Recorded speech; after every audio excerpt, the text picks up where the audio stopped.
محبت ہے کیا کیا جائے،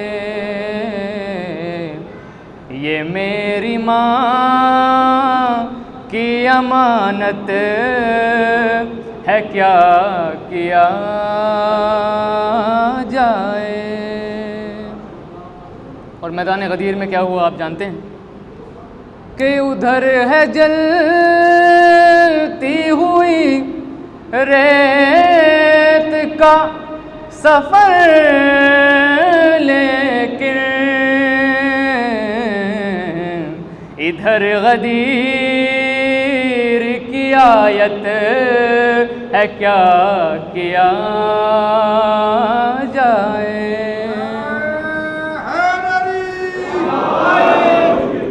ادھر غدیر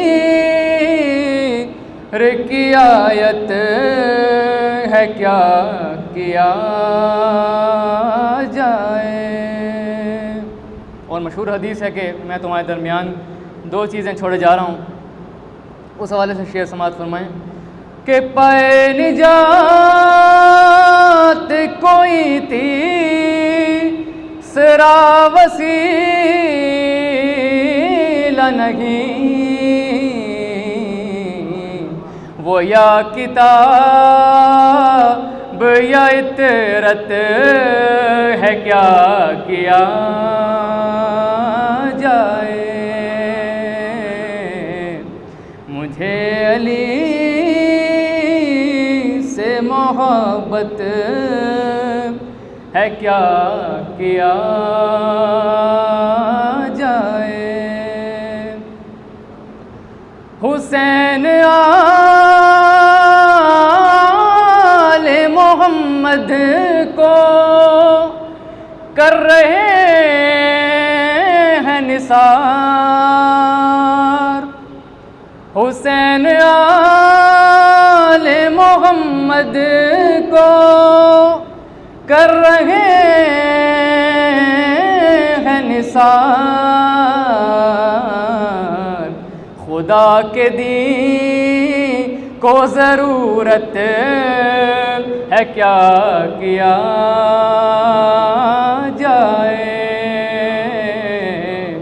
خدا کے دین کو ضرورت ہے کیا کیا جائے۔ مجھے علی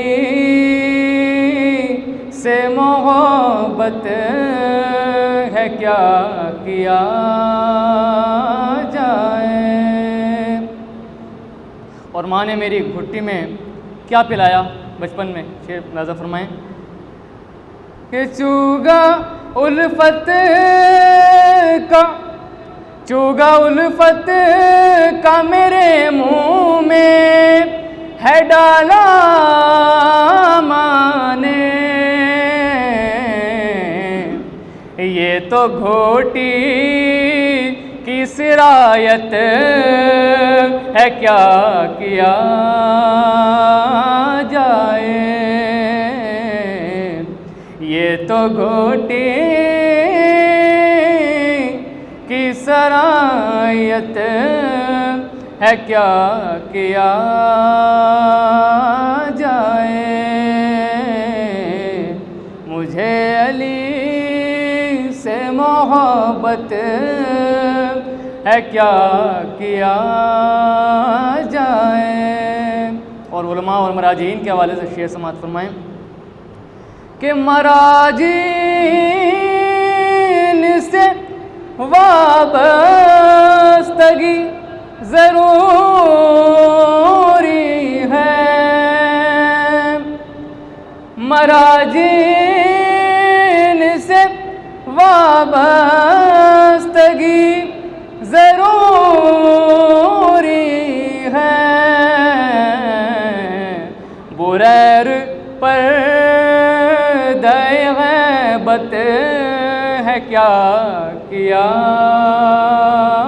جائے۔ بریر پر دائے غیبت ہے کیا کیا جائے، مجھے علی سے محبت ہے کیا کیا جائے۔ بآواز بلند صلوات۔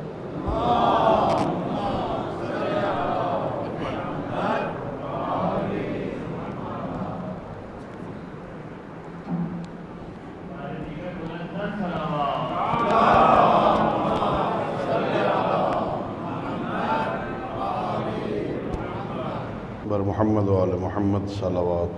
اللہم صلی علی محمد و آل محمد وسلم۔ ما شاء اللہ لا حول ولا قوة الا باللہ العلی العظیم۔ اعوذ باللہ من الشیطان الرجیم۔ بسم اللہ الرحمن الرحیم۔ الحمد للہ رب العالمین، بارئ الخلائق اجمعین، والصلاة والسلام والتحیۃ والاکرام علی النبی المؤید والرسول المسدد المصطفى الامجد المحمود الاحمد، حبیب الہ العالمین ابی القاسم محمد، اللہم صلی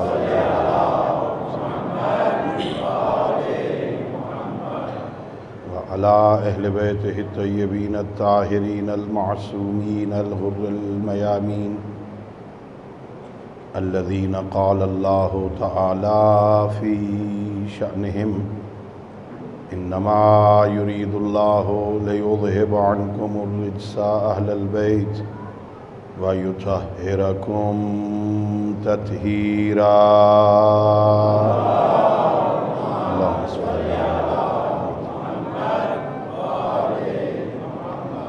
ورحمۃ اللہ علی احبابہم واصحابہم وشیعتہم وموالیہم، ولعنۃ الدائمۃ الابدیۃ علی اعدائہم اجمعین۔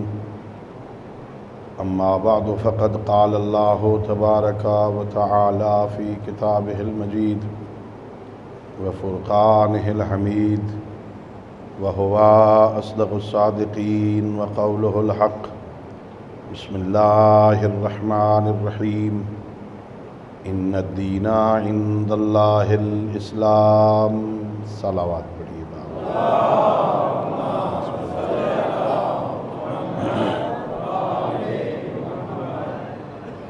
اللہ رب العزت بحق محمد وآل محمد علیہ السلام ہم سب کی اس عبادت کو اپنی بارگاہ میں قبول فرمائے۔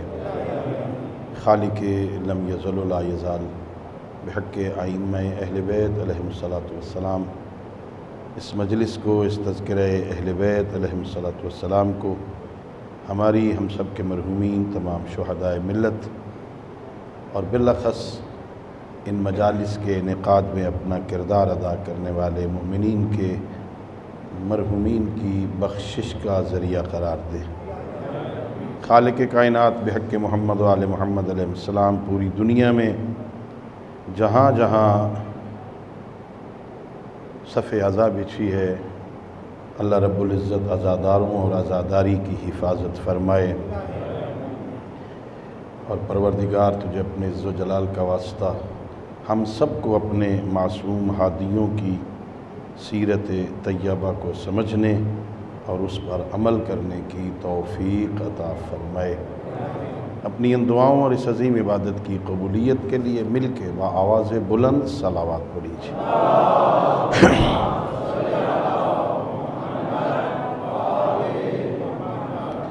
ایک مومن نے التماس سے دعا کی ہے، مشکلات کا شکار ہے، اللہ رب العزت بحق محمد و آل محمد علیہ السلام ان کی مشکلات کو حل فرمائے۔ میرے دوستو، بزرگوں اور عزیزو، میرے محترم معزز سامعین، اللہ رب العزت کا لاکھ لاکھ شکر ہے کہ اس ذات ہدیت نے، اس کریم اللہ نے، مہربان خالق نے قادر مطلق اللہ نے اس دنیا میں جب ہمیں خلق کرنے کا ارادہ فرمایا تو اللہ نے ہمیں شرف انسانیت سے نوازا۔ اللہ قادر مطلق ہے، اللہ نے ان گنت مخلوقات کو خلق فرمایا ہے۔ مختلف قسم کی مخلوقات ہیں اللہ کی۔ وہ قادر اللہ اگر چاہتا ہمیں کسی اور مخلوق کی شکل میں بھی خلق کر سکتا تھا۔ اللہ نے احسان کیا ہم پر، اللہ نے ہمیں جمادات سے نہیں بنایا، اللہ نے ہمیں نباتات سے نہیں بنایا، اللہ نے ہمیں حیوانات سے نہیں بنایا، خالق کائنات نے ہمیں اشرف المخلوقات بنا کے اس دنیا میں خلق فرمائے۔ یہ بہت بڑا احسان ہے میرے اللہ کا۔ وہ قادر اگر چاہتا ہمیں پتھر بنا دیتا، ہمیں درخت بنا دیتا، ہمیں کسی اور مخلوق کی شکل میں خلق کر دیتا۔ اس کا احسان ہے اس نے ہمیں انسان بنائے۔ اس نعمت پہ جتنا خالق کا شکر ادا کریں اتنا کم ہے۔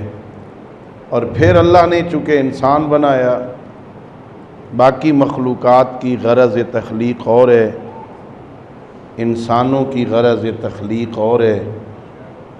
حیوانات کو اللہ نے خلق کیا ہے، وہ دنیا میں جائیں، کھائیں پئیں، کچھ اپنی اغراض نفسانیہ کو پورا کریں اور اس کے بعد ختم ہو جائیں۔ اللہ نے انسانوں کو اس لیے خلق نہیں کیا کہ وہ دنیا میں جائیں، کھائیں پئیں، چلیں پھریں اور پھر کچھ عرصے کے بعد واپس آ جائیں۔ اللہ نے انہیں زندگی گزارنے کے لیے جب اشرف المخلوقات بنایا تو زندگی گزارنے کے لیے اللہ نے ایک نظام زندگی بھی عطا فرمایا، جسے اللہ نے دین سے تعبیر فرمائے۔ اللہ نے دین عطا فرمائے، بڑا منظم دین، بڑا منظم نظام زندگی عطا فرمایا اللہ نے۔ اللہ رب العزت نے ایک اور احسان ہم پہ یہ کیا کہ اللہ نے سید الانبیاء سے پہلے بہت ساری اور شریعتیں بھی بھیجی۔ اللہ نے ہمیں کسی اور شریعت کا پابند نہیں بنایا، اس لیے کہ وہ شریعتیں کامل نہیں تھیں، ناقص شریعتیں تھیں۔ مخصوص افراد کے لیے اللہ نے حضرت موسیٰ کو بنی اسرائیل کی طرف بھیجا۔ جتنے احکام اس حضرت موسیٰ کی شریعت میں تھے وہ سارے صرف بنی اسرائیل کے لیے تھے، تمام عالم انسانیت کے لیے نہیں تھے۔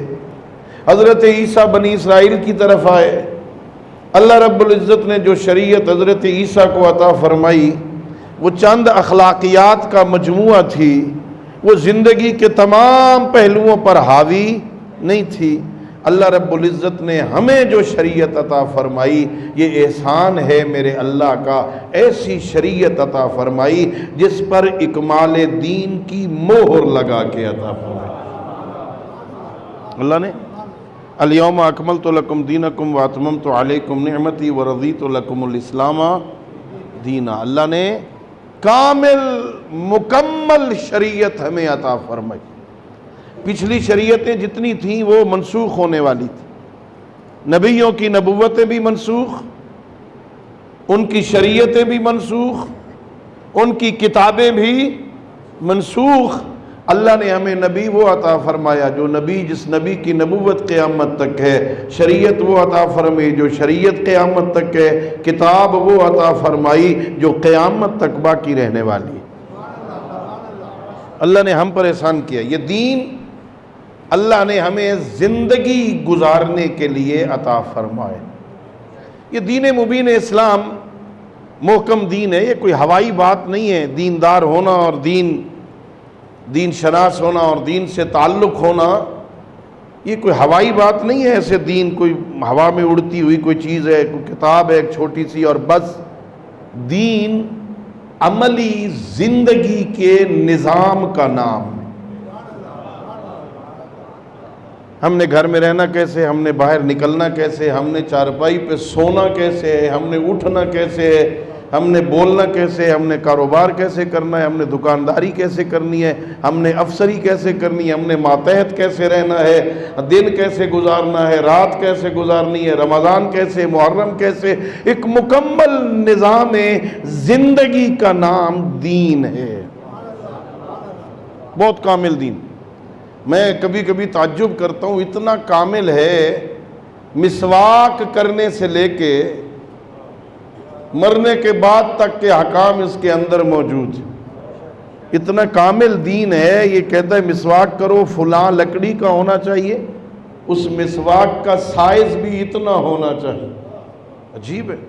گھر میں داخل ہونا ہے، پہلا قدم کون سا رکھنا ہے، مسجد میں جانا ہے، پہلا قدم کون سا رکھنا ہے، چھوٹے سے ملنا ہے تو پیار کیسے کرنا ہے، بڑے سے ملنا ہے اس کا احترام کیسے کرنا ہے۔ ایک مکمل نظام اللہ نے ہمیں عطا فرمایا، اور اس پر اللہ نے احسان یہ کیا، وہ دین جو اللہ نے ہمیں عطا فرمایا، وہ سارے کا سارا دین اللہ نے معصومین کے ذریعے ہم تک پہنچایا۔ یہ بہت بڑا احسان ہے۔ کوئی گناہ گار ہوتا، کوئی خطا کار ہوتا، درمیان میں غلطی کا احتمال ہو سکتا تھا، کوئی بات اپنی طرف سے نہ کر دی ہو، کوئی بات ملا نہ دی ہو، کوئی کمی بیشی نہ ہو گئی ہو۔ کتنا کریم ہے وہ اللہ رب العزت سے دین لانے والا۔ جبرائیل بھی معصوم ہے، محمد عربی کے سینے پہ اترنے والا قرآن، پیغمبر بھی معصوم ہے، پیغمبر کی زبان کی صداقت کا ضامن اللہ ہے، جو کہتا ہے ما ینطق عن الہوی ان هو الا وحی یوحی، یہ تو بس میری مرضی سے بولتا ہے۔ کوئی اتنا اعتبار ہے اللہ کو پیغمبر کی صداقت پر۔ زبان کا ضامن بھی اللہ ہے، ما رمیتا اذ رمیتا ولکن اللہ رما، ہاتھوں کے ذریعے ہونے والے کردار کا ضامن بھی اللہ ہے۔ اللہ نے اللہم صلی علی محمد وآل محمد وعجل۔ خالق کائنات نے یہ دین عطا فرمایا۔ اللہ رب العزت نے، چونکہ اللہ لطیف، اللہ رب العزت نظر نہیں آتا، اللہ نظر آنے والی شے نہیں ہے۔ نظر وہ آتا ہے جو جسم رکھتا، نظر وہ آتا ہے جو سامنے ہو پیچھے نہ ہو۔ جو سامنے ہو اور پیچھے نہ ہو وہ اللہ نہیں ہوتا، ہے نا۔ اللہ رب العزت نظر آنے والی شے نہیں ہے۔ ان آنکھوں میں جرت ہی نہیں ہے کہ وہ اللہ کو دیکھ سکے۔ اللہ قرآن میں کہتا ہے لا تدرکہ الابصار، آنکھیں اللہ کو نہیں دیکھ سکتی ہیں، اس لیے کہ اللہ جسم نہیں رکھتا، اللہ کے ہاتھ نہیں ہیں، اللہ کے پاؤں نہیں ہیں، اللہ کی آنکھیں نہیں ہیں۔ اللہ بغیر آنکھوں کے دیکھتا ہے، اللہ بغیر کانوں کے سنتا ہے، وہ بغیر زبان کے بولتا ہے۔ یہ جو صفات ثبوتیہ الہیہ میں ہمیں علماء پڑھاتے ہیں کہ اللہ متکلم ہے، اللہ بات کرتا ہے، اللہ کے متکلم ہونے کا یہ معنی نہیں ہے جیسے میں بول رہا ہوں اللہ ویسے بولتا ہے۔ میں بولنے میں زبان کا محتاج ہوں، زبان بھی ہو لیکن زبان کے ساتھ منہ کے اندر خلا بھی ہونا چاہیے۔ خلا نہیں ہوگا تو بول نہیں سکوں گا۔ زبان حرکت کرتی ہے، اس سے لہریں پیدا ہوتی ہیں، وہ لہریں کسی شے سے ٹکراتی ہیں، اس سے آواز پیدا ہوتی ہے۔ اللہ ان کا محتاج نہیں ہے۔ اللہ خلا کا محتاج ہو، لہریں اس سے جا کے ٹکرائیں، وہ زبان کا محتاج ہو۔ اللہ کے متکلم ہونے کا معنی فقہا اور علم کلام والے لکھتے ہیں، اللہ کے متکلم ہونے کا معنی یہ ہے وہ جس شے سے چاہے کلام پیدا کر دے۔ متکلم ہے یعنی کلام کا خالق، جس سے چاہے کلام۔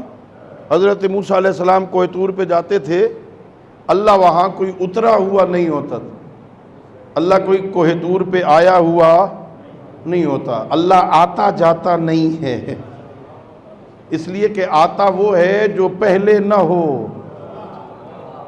اللہ تو ہر وقت ہر جگہ موجود ہے نا۔ اللہ رب العزت نے کوہ طور پہ بات کی، یعنی ایک درخت سے اللہ نے آواز پیدا کر دی، اللہ کوئی وہاں اترا ہوا نہیں تھا۔ اللہ کے متکلم ہونے کا معنی یہ ہے وہ بغیر زبان کے بولتا ہے، بغیر کان کے سنتا ہے، وہ بغیر آنکھوں کے دیکھتا ہے، وہ بصیر ہے، وہ سمیع ہے، وہ بہت بہتر، بہت بڑی ذات ہے۔ اب چونکہ وہ نظر آ نہیں سکتا تھا، نظروں میں سماتا نہیں، عقلوں میں آتا نہیں۔ میرے چھٹے امام حضرت امام جعفر صادق علیہ السلام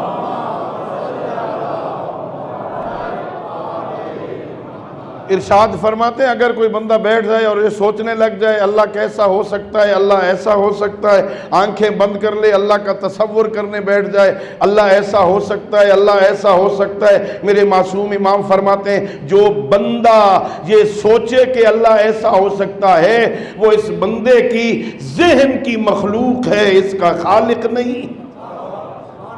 اللہ ذہنوں میں نہیں سماتا، اللہ کی تصویر نہیں بنتی، اللہ کیسا ہے، اللہ آتا نہیں ہے، اللہ ڈائریکٹ بندے سے بات نہیں کرتا، اللہ وحی کے ذریعے یا الہام کے ذریعے یا فرشتے کے توسط سے بات کرتا ہے، اللہ رب العزت ان بندوں سے ڈائریکٹ بات ہی نہیں کرتا۔ اب کتنی مشکل ہے، وہ لطیف محض ہے، ہم کشیف محض ہیں، وہ ہماری محفل میں ڈائریکٹ ہم سے ہم کلام نہیں ہوتا، وہ لطیف ہے نظر بھی نہیں آتا، وہ نظروں میں سماتا ہی نہیں ہے۔ اللہ رب العزت نے اس کمی کو خلا کو پورا کرنے کے لیے کہ وہ لطیف محض یہ کشیف محض اس کے درمیان ایک ایسی مخلوق کو پیدا کر دیا جو ادھر سے لے بندوں تک پہنچائے، اسے رسالت اور امامت کہتے ہیں۔ اللہ رب العزت نے لطف کیا ہم پر، ہمیں اللہ نے دین عطا فرمائے۔ یہ جو دین ہے نا، دین اس کے کچھ اصول ہیں، اس کے کچھ فروع ہیں۔ میں نے عرض کیا یہ ہوائی بات نہیں ہے، بہت محکم شے ہے، اس کی بنیادیں ہیں۔ اتنا محکم تھا یہ دین، سینکڑوں سال بتوں کی پوجا کرنے والے قرآن کی ایک آیت کا مقابلہ نہیں کر سکتے تھے۔ عجیب ہے یا بڑی مشہور روایت ہے، آپ نے سنی علماء کرام سے کہ لوگ وہاں عرب کے لوگ اشعار لکھتے، جو سب سے اچھا شعر کہتا تھا نا وہ اسے تختی پہ لکھ کے خانہ کعبہ میں لٹکا دیتے تھے، لوگ آ کے پڑھتے، جب تک اس سے اچھا شعر نہیں ہوتا تھا وہ وہاں لٹکا رہتا تھا۔ امرؤ القیس کے قصیدے سبع معلقہ کے نام سے آج تک موجود ہیں، بہت عربی ادب کا شاہکار ہے، ایک عرصہ تک خانہ کعبہ کے اندر لٹکا رہا، پھر قرآن کی چھوٹا سا سورہ کوثر کو پیغمبر نے لکھا، اِنَّا أَعْطَيْنَاكَ الْكَوْثَرَ فَصَلِّ لِرَبِّكَ وَانْحَرْ إِنَّ شَانِئَكَ هُوَ الْأَبْتَرُ، 3 آیتوں پر مشتمل سب سے چھوٹے سورہ کو لکھا، خانہ کعبہ میں لٹکا دیا گیا۔ امرؤ القیس آیا، اس نے اپنے شعر پڑھے، قرآن کے سورہ کو پڑھا، اپنے شعر اٹھا کے بغل میں دبا کے کعبہ سے نکلتے ہوئے کہتا ہے واللہ ما ھذا کلام البشر، اللہ کی قسم یہ کسی بندے کا کلام نہیں ہے۔ یا ایسا محکم دین تھا کہ بڑے بڑے مشرک ایک آیت کا مقابلہ نہیں کر سکتے تھے، مگر یہ کہ کوئی ہٹ دھرم ہو تو ظاہر ہے اس کو تو کوئی نہیں منوا سکتا نا۔ ایک بندہ ضد کر جائے کہ میں نے ماننا ہی نہیں ہے، میں نہ مانوں تو کوئی علاج نہیں ہوتا نا۔ ہاں تعصب کی اینک اتار کے کوئی بندہ اس دین کو پڑھے نا، وہ اس دین کو اپنائے بغیر رہ نہیں سکتا۔ اور میں اکثر مجالس میں دنیا کو دعوت فکر دیا کرتا ہوں، یا اس منبر کے تقدس کی قسم کوئی بندہ مکتب حق کو پہچاننا چاہے نا، وہ تعصب کی اینک اتار لے، قرآن کو اپنے سامنے رکھ لے، قرآن جس دروازے پہ لے جائے اس کو ماننا شروع کر دے۔ قرآن تمہیں یا قرآن تمہیں جہاں لے جائے۔ اصل میں ہمارے یہاں بھی بدقسمتی یہ ہے، لوگ عقیدے پہلے بناتے ہیں، دلیل بعد میں تلاش کرتے۔ عقیدے بنا کے جب دلیل تلاش کرو گے نا تو یہ گمراہی ہوگی۔ آیتوں کو اپنی مرضی سے موڑ کے توڑ کے اپنے عقیدے کے مطابق ثابت کرنے کی کوشش کرو گے، یہ غلط طریقہ ہے۔ عقیدہ پہلے نہ بناؤ، قرآن سامنے رکھو، قرآن جس کو جیسے منوائے اس کو ویسے مانو۔ اللہ کو اللہ منوائے، نبی کو نبی منوائے، امام کو امام منوائے، ہاں جس کو اس کی مرضی ہو، جس کو رضی اللہ منوائے رضی اللہ مانو، جس کو علیہ السلام منوائے۔ ہاں یہ اللہ رب العزت نے بہترین نظام ہمیں قرآن کی شکل میں دیا ہے، اور یہ بہت عظیم نعمت ہے اللہ کی۔ اللہ نے دو شکلوں میں اس دین کو ہم تک بھیجا، ایک کتاب کی شکل میں، ایک کردار کی شکل۔ اللہ نے جو کتاب کی شکل میں بھیجا اسے قرآن کہتے ہیں، جسے کردار کی شکل میں بھیجا اسے محمد والے محمد کہتے ہیں۔ کتاب پڑھ سکتے ہو تو کتاب پڑھو،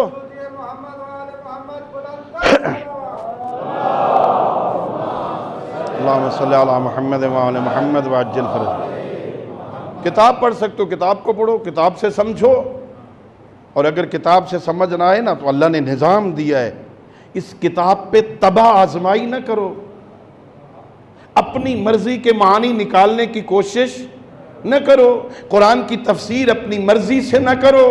من فسر القرآن برأیہ فلیتبوأ مقعدہ من النار۔ معصوم فرماتے ہیں جو قرآن کی تفسیر اپنی مرضی سے کرتا ہے نا وہ اپنا ٹھکانہ جہنم بناتا ہے۔ قرآن سمجھ آ جائے تو اس کو سمجھو، اس پہ عمل کرو، اگر سمجھ نہ آئے اپنی مرضی کی تفسیر نہ کرنا، اسے اٹھا کے علی کے دروازے پہ آ جانا، ہے نا؟ اس لیے کہ القرآن مع علی و علی مع قرآن ہے۔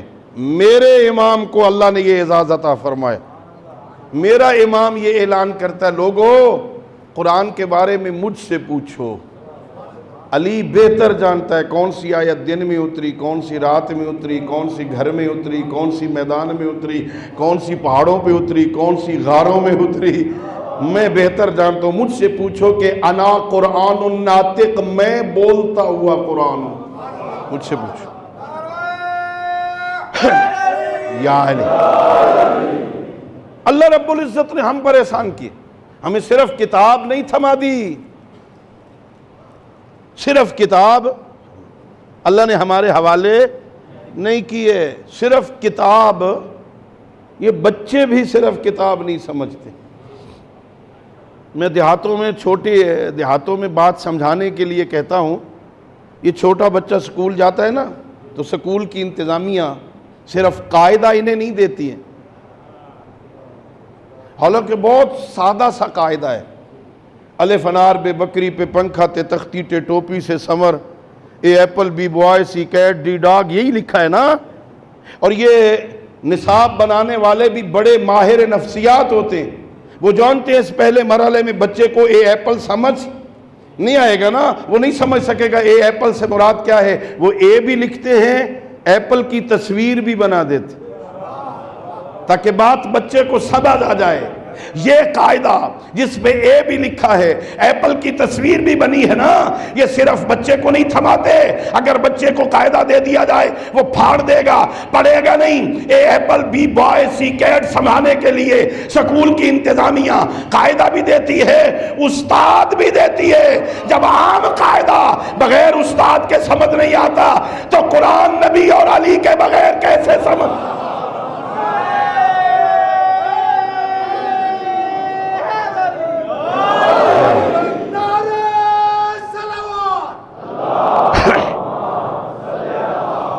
اللہم صلی علی محمد وعلی محمد وعجل فرج۔ بات سمجھ آ رہی ہے نا؟ اللہ نے ہمیں دین دیا ہے، دین کو مذاق نہ سمجھنا۔ یہ دین صرف مولویوں کے لیے نہیں ہے نا؟ مولویوں کا کام ہے دین پڑھیں، اس پہ عمل کریں، ہم تو دنیا دار ہیں بھائی، نہیں۔ اس دین نے سکھایا ہے، یہ دین کبھی نہیں کہتا کہ دنیا ترک کر دو۔ یہ دین اسلام، یہ شریعت محمدیہ دنیا ترک کرنے کا حکم نہیں دیتی۔ رہبانیت اسلام میں نہیں ہے کہ تم دنیا ساری چھوڑ چھاڑ کے چلے جاؤ کسی غار میں، دنیا کے ساتھ تمہارا تعلق ہی کوئی نہ ہو۔ شریعت منع نہیں کرتی، دنیا بھی رکھ، لیکن دنیا کو اس طرح رکھ جیسے محمد حکم دے۔ یا علی۔ اچھا کیا خیال ہے آپ کا؟ حضرت خدیجۃ الکبریٰ سلام اللہ علیہا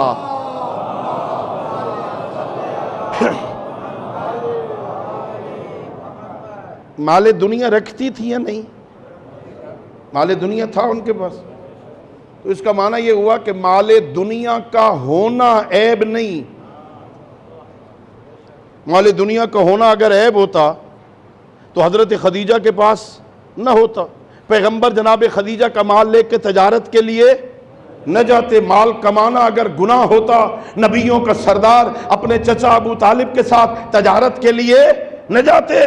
مال کمانا، دنیا کمانا یہ عیب نہیں ہے، عیب یہ ہے کہ بندے کے سر پہ دنیا سوار ہو جائے، یہ عیب ہے، یہ عیب ہے، دنیا کا ہو کے رہ جائے۔ پھر اللہ کے ساتھ کوئی رب تھی؟ یا ایھا الذین آمنوا لا تلھکم اموالکم ولا اولادکم عن ذکر اللہ، 28واں پارہ اللہ کہہ رہا ہے ایک کلمہ پڑھنے والوں کبھی ایسا نہ ہو اولاد اور مال کی محبت تمہیں یاد خدا سے غافل کر دے۔ مال کی محبت میں، اولاد کی محبت میں اللہ کو ہی بھلا دیے، یہ نہیں ہونا چاہیے۔ جو ایسا کرے گا وَمَن يَفْعَلْ ذَلِكَ فَأُولَٰئِكَ هُمُ الْخَاسِرُونَ، اللہ کہہ رہا ہے۔ یہ بندہ سمجھے کیا کہنے جی مجھے تو اسلام آباد میں 4 کوٹھیاں ہیں، بحریہ ٹاؤن میں بھی ہے جی، 15 میں بھی ہے، بلیو ایریے میں بھی ہے، میں تو بڑا کامیاب زندگی گزار رہا ہوں، میرا بچہ 2 بچے 17 گریڈ میں بھرتی ہو گئے، ماشاءاللہ وہ بڑی ترقی کریں گے، بڑی کامیاب زندگی ہے۔ اگر اللہ کو بھلا دیا ہے نا، اللہ کہہ رہا ہے تم سمجھو کامیاب ہے جس نے مجھے بھلا دیا، میری نظر میں وہ گھاٹے کی زندگی گزار رہا، وہ گھاٹے کی زندگی۔ ہاں اللہ کو فراموش، دنیا کماؤ لیکن اس طرح نہیں کہ تم اللہ کو بھلا دو۔ اللہ نے دین دیا ہے، اس دین کے مطابق زندگی گزارنی ہے۔ یہ صرف قرآن، کبھی عرض کروں گا یاد رہا نا، قرآن صرف غلاف میں لپیٹنے کے لیے اور قسمیں اٹھانے کے لیے اللہ نے نازل نہیں کیا، صرف مردے بخشوانے کے لیے اللہ نے قرآن کو نازل نہیں کیا ہے۔ مردے بخشوا لو جتنے مرضی ہیں، پڑھو قرآن، مردے بخشواؤ، وہ ثواب ہوتا ہے، ثواب اور بات ہے۔ ہاں یہ مردے بخشوانے والی کتاب نہیں ہے، یہ زندہ انسانوں کی ہدایت کے لیے آئی تھی۔ بسم اللہ الرحمن الرحیم، الف لام میم ذالک الکتاب لا ریب فیہ ھدی للمتقین۔ اللہ نے 2 سورتوں میں دین عطا فرمایا، کتنا احسان ہے میرے اللہ کا۔ اللہ کہتا ہے ھدی للمتقین، قرآن متقیوں کے لیے ہادی ہے، کتنا احسان ہے میرے کریم اللہ کا۔ قرآن کو ھدی للمتقین کہا، علی کو امام المتقین کہا۔ یا علی ہے نا، اللہ نے قرآن عطا کیا، اللہ نے دین عطا فرمایا۔ اس دین کی پہلی اصل توحید ہے۔ اصول دین کتنے؟ پچھلوں کو بھی پتہ ہے نا، اصول دین 5، توحید، عدل، مشہور یہ ہے اصول دین 5 ہیں، توحید، عدل، نبوت، امامت، قیامت، ہے نا، 5 ہیں۔ ان میں پہلی اصل کیا ہے؟ توحید۔ اگر کوئی بندہ اللہ کو وحدہ لا شریک نہیں مانتا، محمد عربی سے بڑی محبت کرتا، کوئی فائدہ؟ خشت اول چون حد میں مار کج، تا سریا میرا ود دیوار کج۔ جب پہلی اینٹ ہی معمار نے ٹیڑھی رکھ دی ہے نا، یہ دیوار سریا تک بھی چلی جائے گی تو ٹیڑھی ہوگی، سیدھی نہیں ہوگی۔ پہلی اینٹ کیا ہے؟ پہلی اصل ہے توحید۔ اللہ کو مانو، اور صرف اللہ کو ماننے کا نام توحید نہیں ہے، اللہ کو ایک مانو۔ میں دعوت فکر دے رہا ہوں، قرآن پڑھنا، قرآن سارے نبی اللہ منوانے نہیں آئے تھے، پڑھ لینا جا کے، اللہ کو منوانے اس لیے کہ اس دور کے لوگ بھی اللہ کو مانتے تھے۔ بڑے بڑے لوگ جو اپنی خدائی کا دعویٰ کرتے تھے نا، وہ بھی اللہ کو مانتے تھے کہ اللہ ہے، جانتے تھے۔ فرعون لوگوں سے اپنی خدائی منواتا تھا، کہتا تھا نا انا ربکم الاعلی، میں تمہارا سب سے بڑا رب ہوں، لوگوں سے سجدے کرواتا تھا نا، لوگوں کو کہتا تھا میں تمہارا رب ہوں نا، لوگ اسے رب سمجھ کے سجدے کرتے تھے نا۔ لوگ آتے ہیں آ کے کہتے ہیں فرعون اے رب بارش نہیں آ رہی، بارش برسانا، بندے پیاسے مر رہے ہیں، بارش دو۔ بڑے اعتماد سے کہتا تھا چلے جاؤ کل بارش آ جائے گی، چلے جاؤ کل بارش جب لوگ چلے جاتے دربار بند ہو جاتا، اندر جاتا اپنے حجرے میں، اندر سے کنڈی لگاتا، مصلی بچھا کے کہتا میرا اللہ غلطیاں میری ہیں، سزا اپنے بندوں کو دیتا ہے۔ بدبخت تو میں ہوں نا، میں لوگوں سے اپنی ربوبیت منوا رہا ہوں نا، تیرے بندوں کا کیا قصور ہے؟ میرا قصور ہے، ان کو سزا کیوں دیتا ہے؟ بارش برسا، تیرے بندے پیاسے ہیں۔ دوسرے دن بارش آ جاتی تھی۔ وہ جن سے کہا تھا کل بارش آئے گی، ان کا عقیدہ تو اور پکا ہو گیا نا۔ اس نے کہا تھا کل بارش آئے گی، آ گئی، اس کا مطلب اسی نے بھیجی ہے نا۔ اللہ اکبر، میرا اللہ بھی کتنا کریم ہے۔ اللہ کا نبی موسیٰ آیا، میرا اللہ یہ کیا ہے؟ تھوڑی دیر کے لیے فرعون کے لیے اپنی نعمتیں روک دینا، اس کی خدائی کا بھرم کھل جائے۔ یہ تجھ سے کہتا بارش برسا، تو برسا دیتا ہے، بارش نہ برسانا، پتہ چل جائے یہ کتنا سچا خدا ہے، لوگوں کو پتہ چلے جھوٹ بولتا ہے۔ ارشاد ربوبیت ہوا، اے میرے موسیٰ نبی، قد نسل فرعون عبودیتی اما کیف انسى ربوبیتی، فرعون میری بندگی بھول گیا، میں اپنی ربوبیت کیسے بھولوں؟ ہاں اللہ اکبر،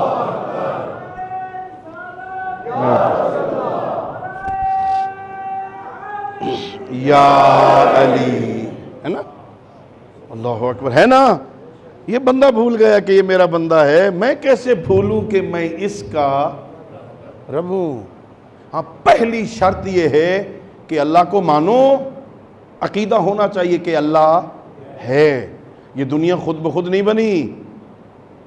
یہ مسجد اور امام بارگاہ، جب میں نے باہر بورڈ پڑھا، نور زہرا نام ہے نا، مسجد اور امام بارگاہ نور زہرا، یہ خود بخود بن گئے؟ ہاں؟ ایک دن آپ آیا اور اچانک دیکھا یہ بنا ہوا ہے، ہاں ایسے ہو سکتا ہے خود بخود بن جائے؟ اور اتنی سی چھوٹی سی عمارت بغیر بنانے کے نہیں بنتی، اتنی بڑی کائنات بغیر بنانے والے کے کیسے بنی؟ ہمارے ایک بہت بڑے عالم دین گزرے ہیں، علامہ ہلی رحمت اللہ علیہ۔ ہمارے ہاں تو آج کل ماشاءاللہ القاب کی لوٹ سیل ہے نا، جسے علامہ نہ لکھو، جسے علامہ نہ کہو نا، وہ مجلس پڑھنے ہی نہیں آتی، توہین ہو جاتی ہے نا۔ پوری تاریخ تشیع میں صرف 2 علامہ ہیں، ایک علامہ ہلی ہے، ایک علامہ مجلسی ہے، تیسرے کسی کو علامہ، ابھی آخری دور میں علامہ محمد حسین طباطبائی جنہوں نے تفسیر المیزان لکھا، ان کو ایران میں علامہ کہا گیا۔ 3 بندے، چوتھا کوئی بندہ تاریخ تشیع علماء میں علامہ نہیں کہا گیا کسی کو۔ علامہ ہلی، ان کا مناظرہ تھا ایک دہریے کے ساتھ۔ حضرت علامہ نے خدا ثابت کرنا تھا کہ اللہ ہے، یہ کائنات اللہ نے بنائی، اس نے ثابت کرنا تھا خود بخود بنی۔ اچھا، اب یہ نوجوانوں کو نہیں پتا، جو بزرگ بیٹھے ہیں نا، جنہوں نے مناظروں کا دور دیکھا ہے، جو مناظرے جب ہوتے تھے نا، تو زمانے میں مناظر معین ہوتے تھے، شیعوں کی طرف سے یہ ہوگا، دوسروں کی طرف سے یہ ہوگا، شرائط لکھے جاتے تھے، وقت لکھا جاتا تھا، جگہ لکھی جاتی تھی، منصف معین ہوتے تھے، جو بندہ وقت مقررہ پہ نہیں آتا تھا منصف لکھ دیتے، وہ ہار گیا۔ وقت طے ہو گیا بادشاہ کے دربار میں، علامہ نے ثابت کرنا ہے کہ اللہ ہے، دہریے نے ثابت کرنا ہے کہ اللہ نہیں ہے۔ وقت مقررہ سے 2 گھنٹے بعد علامہ ہلی آئے۔ کتنے؟ 2 گھنٹے۔ وہ شور مچا رہا ہے، جناب وہ نہیں آیا، لکھو، فرار ہو گیا، ہار گیا، مناظرہ ہار گیا، وقت مقررہ پہ نہیں آیا۔ بادشاہ انتظار کر رہے، ٹھہر جاؤ، آنے دو، پتہ نہیں کیا وجہ ہے، کیوں لیٹ ہو گئے۔ جب علامہ ہلی آئے نا، تو اس نے پہلا اعتراض کیا، یہ کوئی طریقہ ہے 2 گھنٹے بعد آ گئے ہو؟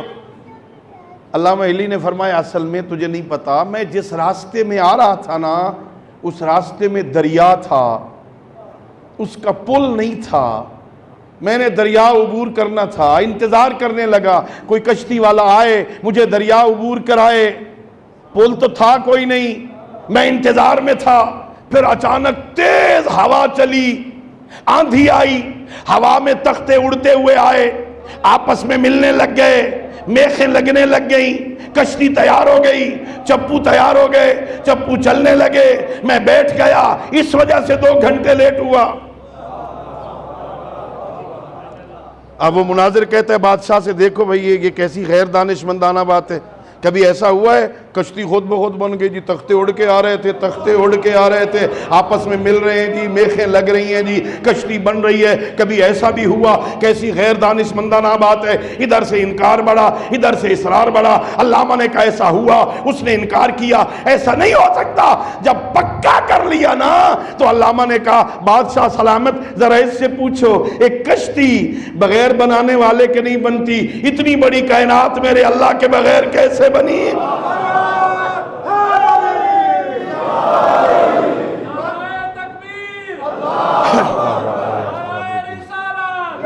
یا رسول اللہ،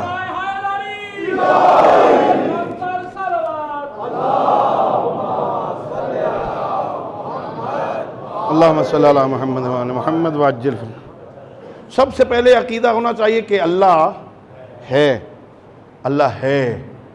ایک بہت بڑی روایت میرے ذہن میں آگے میں عرض کر دوں۔ ایک بندہ آیا میرے امام کی خدمت، آگے کہتا ہے فرزند رسول ہم سارے اللہ کو مانتے ہیں۔ مانتے ہیں نا؟ مانتے ہو نا؟ اللہ ہے نا؟ اللہ کو مانتے ہیں۔ یا ابن رسول اللہ، یہ اللہ کو ماننے کا مطلب کیا ہے؟ اللہ کو ماننے کا مطلب یہ ہے کہ مسجد و امام برگاہ نور زہرہ میں عشرہ ہو رہا ہو، ممبر پہ بیٹھا ہوا مولانا مجمع سے پوچھے اللہ ہے، سارے سر ہلا کے کہیں جی ہے، بس کافی ہے۔ کافی کیا مطلب اللہ ہے؟ اللہ کے ہونے کا معنی کیا ہے؟ میرے آقا نے فرمایا کیا زندگی گزارنے کا یہ ایک اصول کافی ہے۔ فرمایا اللہ کو ماننے کا مطلب یہ ہے ان تعلم ان اللہ معک حیث ما کنت، تجھے علم ہونا چاہیے، تجھے یقین ہونا چاہیے، تو جہاں بھی ہے اللہ تیرے ساتھ ہے۔ اللہ کو ماننے کا یہ مطلب ہے۔ مسجد میں آیا اللہ تیرے ساتھ ہے، امام بارگاہ میں اللہ تیرے ساتھ ہے، پارک میں اللہ تیرے ساتھ ہے، گلی میں اللہ تیرے ساتھ ہے، ہاں تو ٹی وی دیکھ رہا ہے اللہ تیرے ساتھ ہے، تو فیس بک پہ ہے اللہ تیرے۔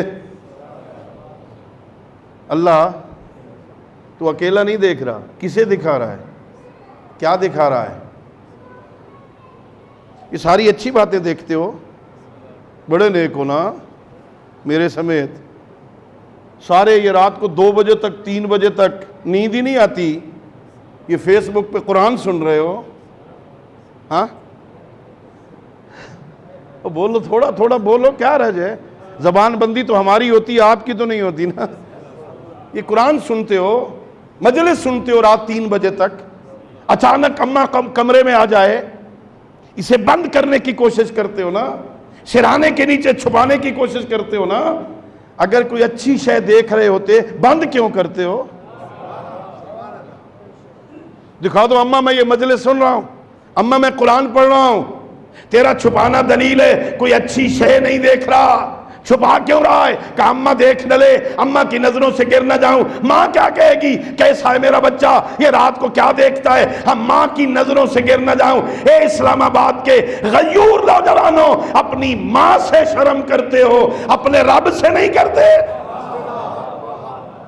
اللہ تو دیکھ رہا ہے نا، ماں کو دھوکہ دے سکتا ہے نا، اللہ کو تو دھوکہ ماں سے چھپا دے گا، سرانے کے نیچے رکھ دے گا، اماں کو پتہ نہ چلے، باجی کو پتہ نہ چلے، بھائی کو پتہ نہ چلے، ابا کو پتہ نہ چلے، انہیں دھوکہ دے لے گا۔ اللہ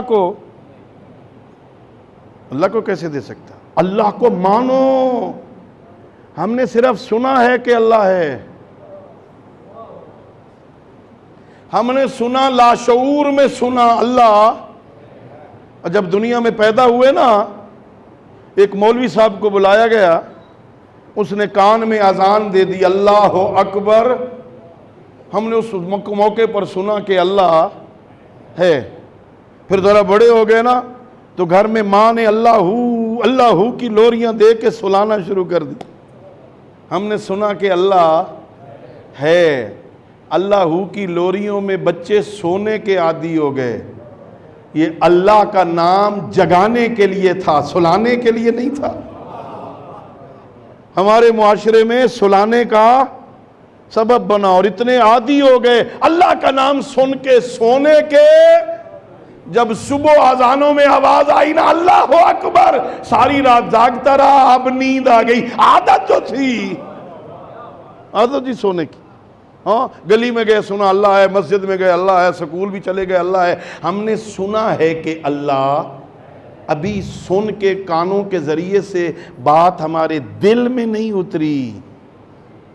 اگر عقیدہ دل میں اتر جائے نا کہ اللہ ہے، پھر یہ بندہ اللہ کی نافرمانی بتاتی ہے، ابھی عقیدے کی اس منزل پر نہیں. بہت عظیم بات، صرف اتنا عقیدہ پکا ہو کہ اللہ دیکھ رہا ہے مجھے، بندہ گناہ نہیں کرے گا. اور اب کا ایک چور ہے، اپنے بچے کو چوری کے ڈھنگ سکھانے کے لیے ساتھ لے کے چلتا. توجہ ہے، بات کڑوی تو نہیں ہو گئی؟ ہاں، اللہم صلی علی محمد وعلی محمد.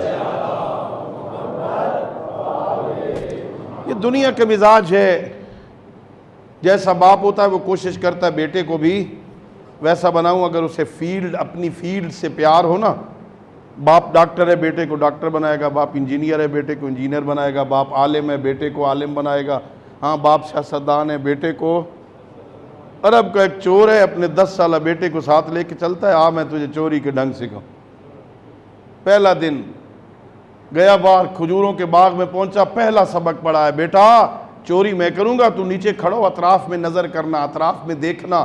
جب محسوس کرے نا کوئی مجھے دیکھ رہا ہے، آواز دے دینا، میں اتر آؤں گا.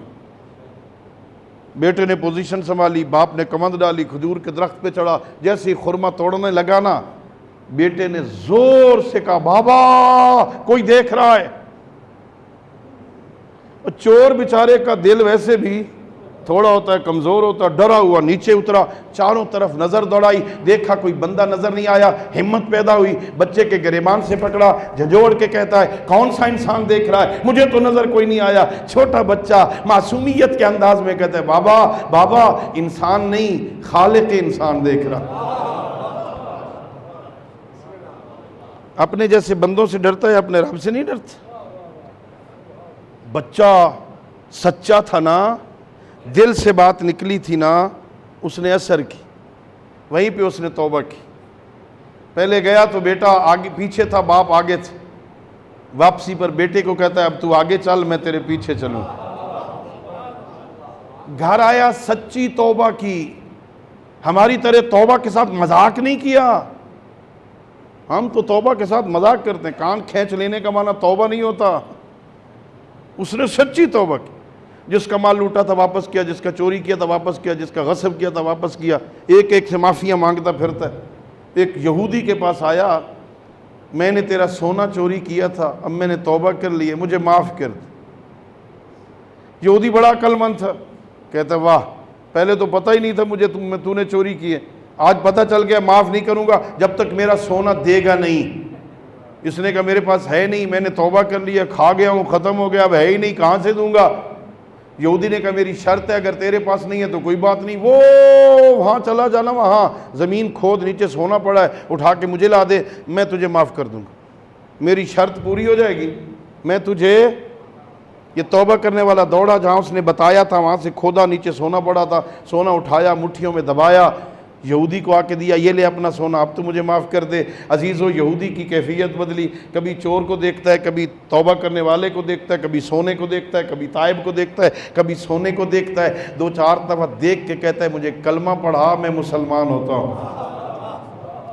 کیوں مسلمان ہوتا ہے تو؟ ابھی تو میری توبہ قبول نہیں کر رہا تھا. کہ میں نے توریت میں پڑھا تھا، جب آخری نبی کا امتی سچے دل سے توبہ کرے گا، اس کے ہاتھوں میں مٹی سونا بن جائے گی. جہاں میں نے تجھے بھیجا وہاں کوئی سونا نہیں تھا، تیرا سونا لانا بتاتا ہے تیری توبہ بھی سچی، تیرا نبی بھی سچا. سنا؟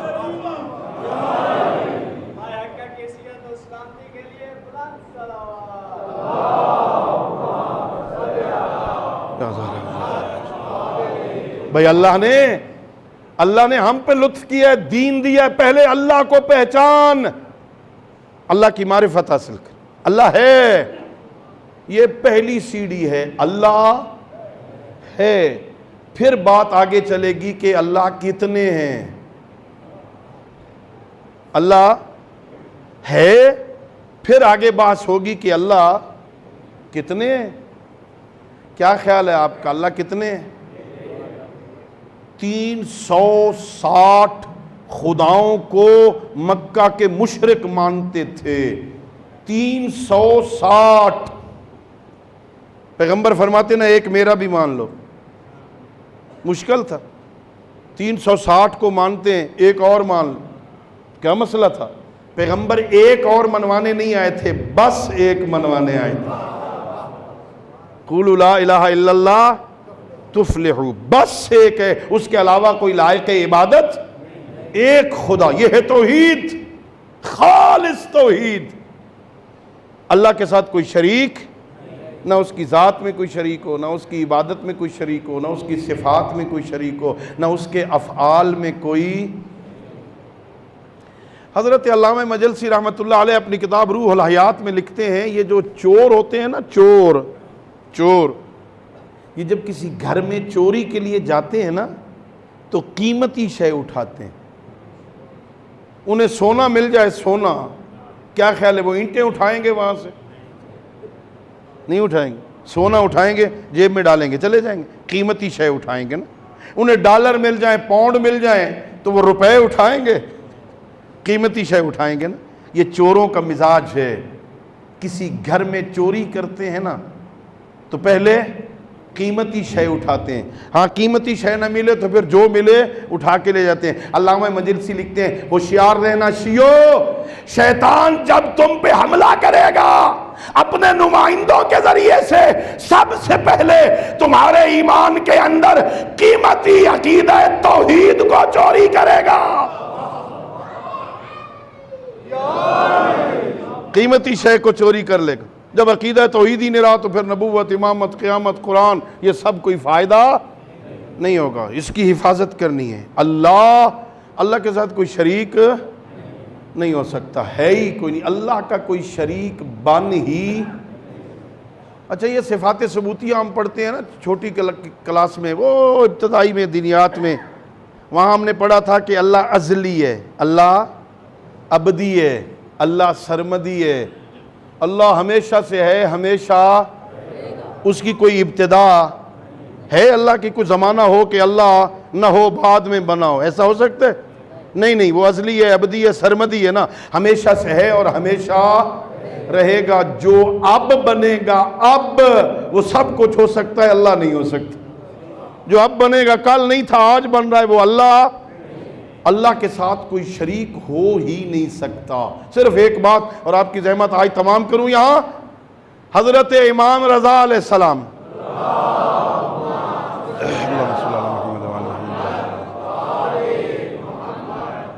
عالم آل محمد لقب ہے میرے امام کا. عالم آل محمد، سارے آل محمد عالم تھے نا، ان میں امام رضا کا لقب ہے عالم آل محمد. مامون کے دربار میں جاتے تھے، بڑے بڑے علمی مناظرے، مشہور ہے تاریخ میں کہ مامون بڑا علم دوست تھا جی، ہر وقت مناظرے کرواتا رہتا تھا. ایک دفعہ میرے امام کو بلایا دربار میں، بڑے بڑے مختلف مسالک اور مذاہب کے علماء بیٹھے ہیں، امام نے ان سے مناظرہ کرنا.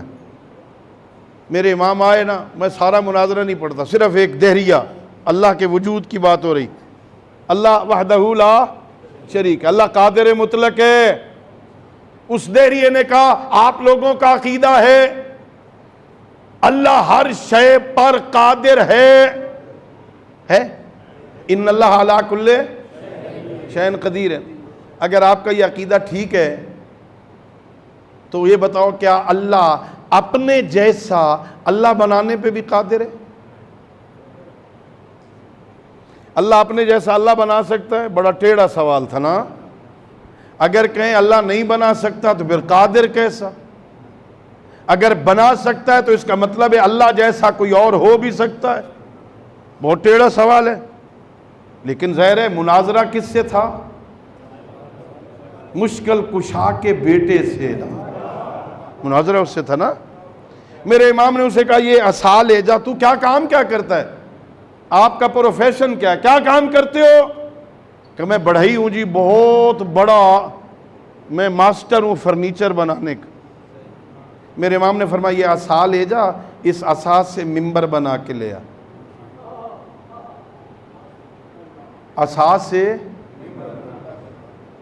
اس نے کہا جی کیسی بات کر رہے ہیں، میں بہت ماہر ہوں، میں بنانے پہ قادر ہوں، میرے استاد ہونے میں کوئی شک نہیں ہے، اس عصا میں ممبر بننے کی صلاحیت نہیں۔ میرے امام نے فرمایا اپنے سوال کا جواب خود تو نے دے دیا، میرے اللہ کے قادر ہونے میں کوئی شک نہیں ہے، کسی غیر خدا میں اللہ بننے کی صلاحیت نہیں ہے۔ اللہ اللہ نے اللہم صلی علی محمد وعلی محمد یا زہرا اللہ کو مانو، اللہ کو ایک مانو، اللہ کے ساتھ کوئی شریک نہیں ہے۔ یہ ہے دین کی پہلی اصل، اللہ کو ایک مانو، اللہ کے ساتھ کوئی شریک۔ حسین ابن علی نے کربلا میں جو دین بچایا ہے نا، اسی دین کو بچایا جس کی پہلی اصل توحید۔ حسین بہت اہم دین بہت کام کیا اس نے، ہمیں چونکہ قدر نہیں ہے نا، ہمیں پتہ نہیں ہے۔ معین الدین اجویری نے امام حسین علیہ السلام کی خدمات کو دیکھ کے کہا تھا دین است حسین، دین پناہ است حسین، ہے نا، دین بھی حسین ہے، دین کا محافظ بھی حسین ابن علی نے بہت بڑا کام کیا۔ اور میں نے شاید کہا ہے حسین ابن علی نے صرف نانا کی شریعت کو نہیں بچایا، حسین ابن علی نے سارے نبیوں کی شریعتوں کو بچایا۔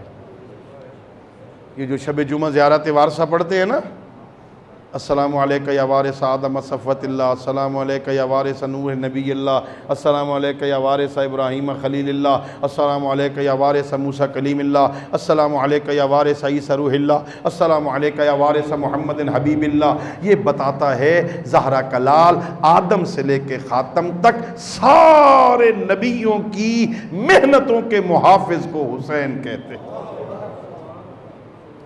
حسین نے سارے نبیوں کی نبوتوں کو بچایا ہے، بہت کام کیا زہرا کے لال۔ اور اسی وجہ سے ریاض القدس میں صاحب کتاب نے لکھا شب جمعہ سارے نبی کربلا جاتے، غروب آفتاب کے وقت سارے نبی کربلا جاتے، صبح تک کربلا رہتے، جب صبح ہوتی ہے نا کربلا چھوڑتے۔ روایت میں ہے آگے آگے نبی ہوتے ہیں، پیچھے پیچھے حسین ہوتے ہیں۔ جب کربلا کی سرحد آتی ہے نا، سارے نبی کہتے ہیں حسین تو تھکا ہوا ہے، تو زخمی ہے، تو واپس چلا جا، ہم آئے تھے تیرا شکریہ ادا کرنے، تو نے ہماری محنتوں کو بچایا، تو نے ہماری نبوتوں کو بچایا، ہم تیرا شکریہ ادا کرنے آئے تھے۔ ہاں صاحب ریاض القدس لکھتا ہے میرے آقا فرماتے ہیں ہاں میں نے تمہاری محنتوں کو بچایا، تم میرا شکریہ ادا کرنے آئے ہو، جب تم چلے جاؤ گے نا میں تھوڑی دیر کے لیے شام جاؤں گا، اپنی اس بہن کا شکریہ ادا کروں گا جس نے میری محنتوں اجرکم اللہ اجرکم اللہ۔ بہت کام کیا زہرا کے لال نے نا۔ صرف 2 جملے عزادارو، 8 ذی الحجہ کو عاشق کعبہ چھوڑ کے نکلے، 25 حج پیدل کیے تھے میرے امام نے۔ حج کا اتنا شوق ہوتا تھا حسین ابن علی کو کہ حج پیدل مدینے سے مکے جاتے، حج کرتے، عاشق تھے مکہ کے نا۔ اللہ آپ کو حج پہ لے جائے نا، جو حاجی بیٹھے ہو نا، 8 ذی الحج کو ساری دنیا سے آئے ہوئے لوگ حج کا احرام باندھ رہے ہوتے ہیں، اور مکہ کا عاشق عمرہ تمتع کو عمرہ مفردہ میں بدل رہا۔ کعبہ تیری حرمت بچ جائے میں جاتا ہوں، ہاں میں حج نہیں کرتا تیری حرمت بچ جائے۔ حسین نے تیاری کی عزادارو، بس 2 جملے میں نے عرض کرنے ہیں۔ حسین ابن علی آ رہے تھے، راستے میں ایک منزل پہ پڑاؤ ڈالا ہے نا، کوفہ کی طرف سے 2 بندے آ رہے تھے۔ میرے آقا نے کہا ان کو بلاؤ نا، ان سے پوچھتے ہیں کوفہ کے حالات کیا ہیں۔ ان کو بلایا گیا، میرے مولا نے پوچھا کوفہ سے آ رہے ہو؟ کہاں کوفہ سے فرزند رسول، کیسے حالات ہیں؟ انہوں نے اطراف میں دیکھا کہ زہرا کے لال ذرا اکیلے میں بات سنو نا، یہ تیرے ساتھی ساتھ ہیں۔ میرے امام نے فرمایا یہ سارے میرے رازدان ہیں، ان کے سامنے بتاؤ جو بتانا ہے۔ کہا اے فرزند رسول، جب ہم کوفہ چھوڑ کے نکل رہے تھے نا، دارالامارہ کی چھت سے مسلم کا سر گرایا گیا تھا، مسلم کی لاش کی پیروں میں رسیاں باندھ کے بازاروں میں پھرایا جا رہا تھا۔ مولا ان کی تلواریں دشمنوں کے ساتھ ہیں، مولا وہ تیرے ساتھ نہیں ہیں۔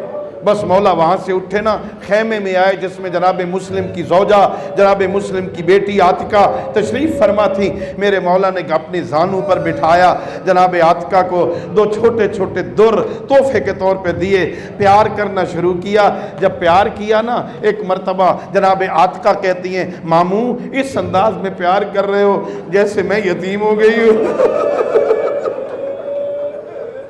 جیسے میں یتیم ہو گئی ہوں۔ ہاں میرے لال، آج کے بعد مجھے اپنا بابا سمجھنا، آج کے بعد میں تجھے پیار کروں گا۔ جب میرے آقا جناب عاتقہ سے یہ پیار کر رہے تھے نا، ایک کونے میں کھڑی سکینہ دیکھ رہی تھی، وہ سمجھ رہی تھی جب کوئی بچی یتیم ہو جائے اس کے ساتھ ایسا سلوک کیا جاتا ہے، کاش کوئی شام غریبہ سکینہ کے پاس ہوتا جس سکینہ کو تماچے مارے جا رہے۔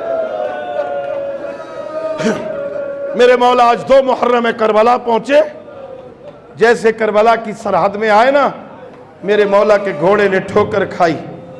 میرے مولا نے کہا بستی والوں کو بلاؤ، پوچھو اس علاقے کا نام کیا ہے۔ کسی نے کہا اسے شط الفرات کہتے ہیں، کسی نے کہا اسے غازریہ کہتے ہیں، کسی نے کہا اسے نینوا کہتے ہیں، کسی نے کہا اسے ناصریہ کہتے ہیں۔ ایک بوڑھا بول کے کہتا ہے فرزند رسول اسے کرب و بلا کہتے ہیں۔ کرب و بلا کا نام آنا تھا۔ میرے مولا نے کہا عباس سواریاں بٹھا دو، سامان اتار دو، خیمے لگاؤ، میری وعدہ گاہ آ گئی۔ جیسے ہی خیمے لگ گئے نا، ایک مرتبہ میری آقا زادی نے کہا میرے بھائی کو بلاؤ، کہا بھیا یہاں سے کوچ کرو، مجھے اس کی مٹی سے تیرے خون کی خوشبو ہے۔ بہن میری وعدہ گاہ یہی ہے۔ ایک مرتبہ میرے آقا نے 60,000 درہم میں کربلا کی زمین کو خریدا، بنی اسد کے مردوں کو بلایا، بس آخری جملہ کا دیکھو 11 محرم کو جب دشمن اپنی لاشوں کو دفن کر کے چلے جائیں نا، بعد میں مجھ غریب کو دفن کر دینا، میرا کوئی ظاہر آئے اسے میری قبر بتانا، 3 دن تک انہیں مہمان رکھنا۔ یہ مردوں کو نصیحت کرنے بعد کہا تم چلے جاؤ، اب ذرا اپنی عورتوں کو بلاؤ۔ عورتیں آئیں کہ اگر تمہارے مرد فوج کے ڈر سے نہ آئیں تم گھڑے اٹھا لینا، پانی بھرنے کے بہانے آ جانا، مجھ غریب کو دفن کر دینا۔ عزاداروں پھر عورتوں کو بھیجا کہ چھوٹے چھوٹے بچوں آ جاؤ، بنی اسد کے بچوں اگر تمہارے باپ اور ماں نہ آئیں تم مٹھیوں میں مٹی بھر لینا، میری قبر پہ ڈال دینا، تمہارا کھیل بن جائے گا۔ زہرا کا بیٹا دفن